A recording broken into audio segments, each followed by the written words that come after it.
Moin moin, c'est Barto. Aujourd'hui, je vais vous expliquer comment j'ai construit l'ambiance de cette photo-là. Cette vidéo n'a pas vraiment un but de tutoriel technique. L'idée, c'est de vous montrer comment, à partir de rien du tout, je suis arrivé à la photo finale qui a de la lumière un petit peu partout, à différentes puissances, de différentes couleurs. Et peut-être que ça va vous donner des pistes pour aussi créer des ambiances chez vous assez facilement. Alors vous constaterez que sur l'image finale, j'utilise 5 flashs.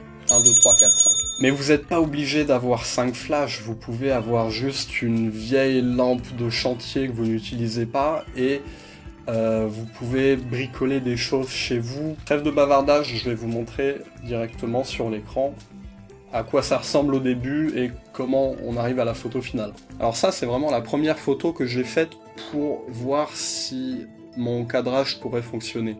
Voir si j'avais de la place pour installer ce que j'avais envie de mettre. Ici, vraiment, on a juste une octobox de 120 cm, comme on peut le voir dans le couloir à cet endroit, donc ça, elle a pas de diffuseur. Normalement il y a un diffuseur, mais là je ne l'ai pas mis. Et ensuite j'ai bougé un petit peu l'octobox, j'ai dû la bouger plusieurs fois avant d'avoir le résultat qui me convient au niveau de la lumière qui pénètre dans la pièce. Là on voit un petit peu la différence, mais c'est un petit peu biaisé dans la mesure où le flash a désormais un filtre de couleur orange comme ça. Peut-être que c'est un autre orange, peut-être que l'orange est un peu plus fort, mais en gros c'est un morceau de plastique qui est accroché avec du scotch à peinture.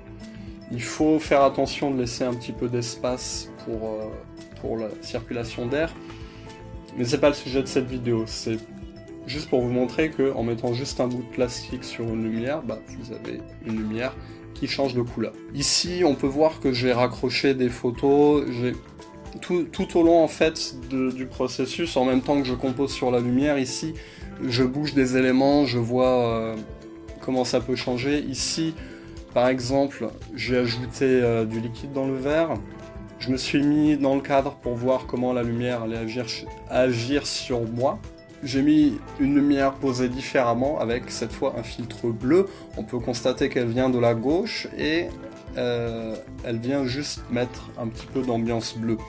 Donc évidemment elle va changer de puissance, elle va un peu changer de position. Là je viens tester, voir si ça fonctionne bien.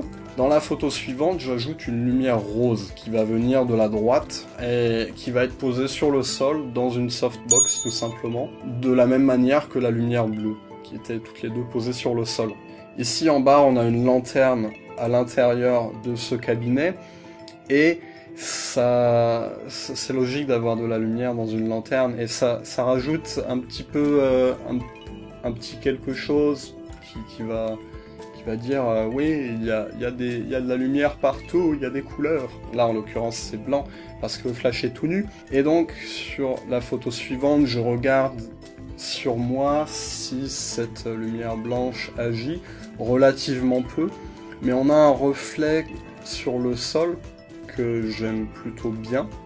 Et sur la photo suivante, j'ajoute une autre lumière qui va venir rajouter un petit éclairage par ici, derrière ce verre qui est bleu.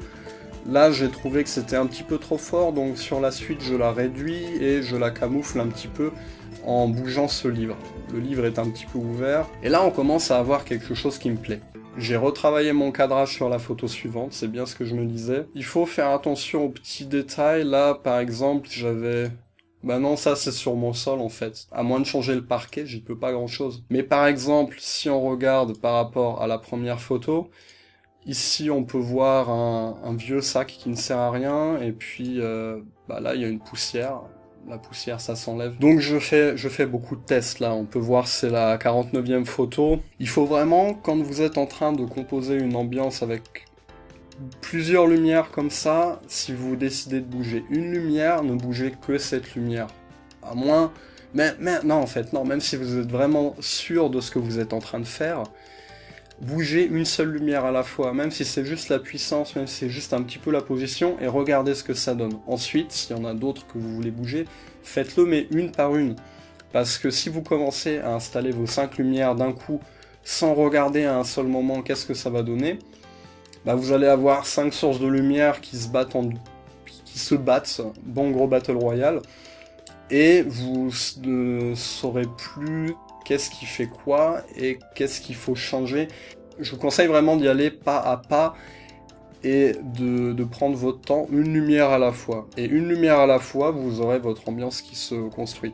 Ici, j'ai rajouté plus de rose, et du coup, on voit un peu plus ma tête.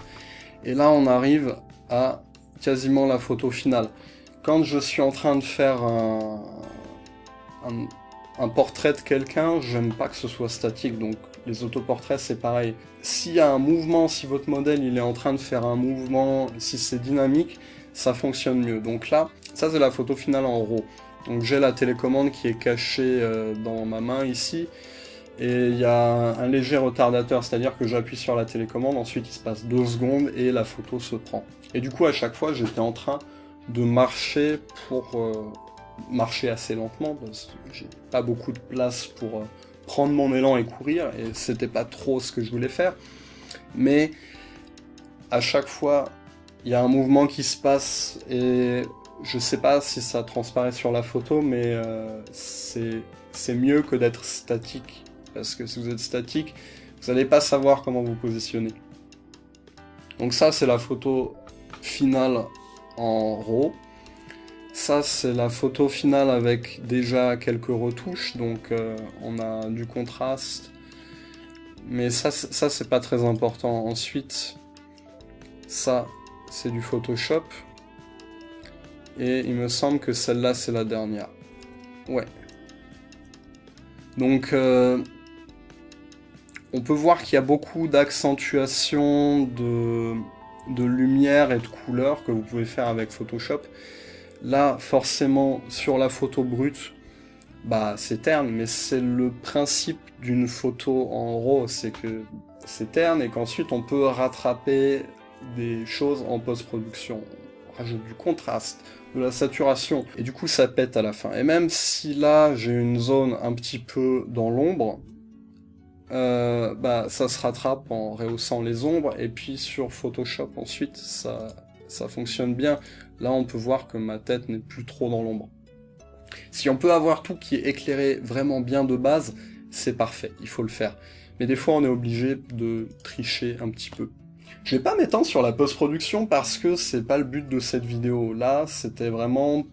Le but, c'était de montrer comment, à partir de rien du tout, on peut bouger les meubles, mettre des lumières un peu partout, ajouter des filtres colorés pour changer la lumière, et ce qu'il faut vraiment retenir, c'est qu'il faut procéder une lumière à la fois.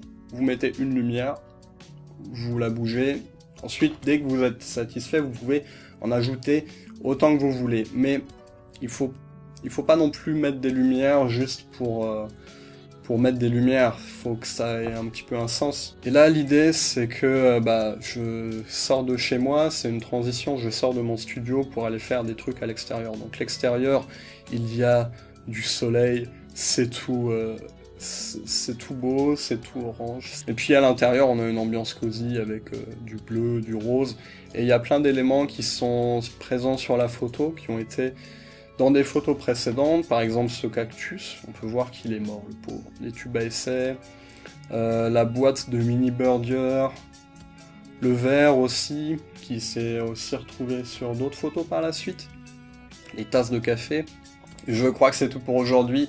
N'hésitez pas à poser des questions en commentaire, et même si c'est des trucs techniques, je sais que là on parle pas de technique vraiment dans cette vidéo, mais vous pouvez poser des questions techniques, ça c'est pas un problème. Au niveau du rythme, j'ai pas fait de vidéo pendant quasiment 1 an, et de base je voulais faire une vidéo par semaine, mais je me suis rendu compte que c'est pas possible avec mon rythme. À côté de ça, faut que je travaille, et maintenant quand je fais une photo, des fois ça dure plusieurs jours pour une seule photo, donc c'est compliqué de faire des vidéos en plus. Mais une vidéo par mois, c'est carrément tenable. Donc, je vais vous dire, on se retrouve le mois prochain.